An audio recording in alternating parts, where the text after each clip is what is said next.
Hey guys, welcome to our channel. Today, I'm going to show you how to clear the host cache in Google Chrome, also known as the DNS cache. By clearing the host cache or DNS cache, Chrome can work more efficiently, helping websites load faster. First, go ahead and open your Chrome browser.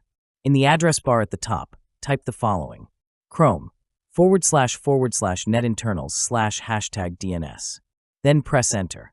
Once you're on that page, look for the button that says Clear Host Cache and simply click on it. That's all there is to it. Now go ahead and close Chrome, then reopen it and try accessing the website again. If you're still having issues, here's another step you can try. Right-click on the three dots in the top right corner of Chrome, go to Help, and then click About Google Chrome. Make sure your Chrome browser is fully updated. If it's not, update it and relaunch the browser. Once Chrome is updated, close it and reopen it again. Then try accessing the website. That should do the trick and hopefully fix the issue for you. I really hope you found this tutorial helpful. If you did, go ahead and give this video a like and share your comments below. Thanks for watching.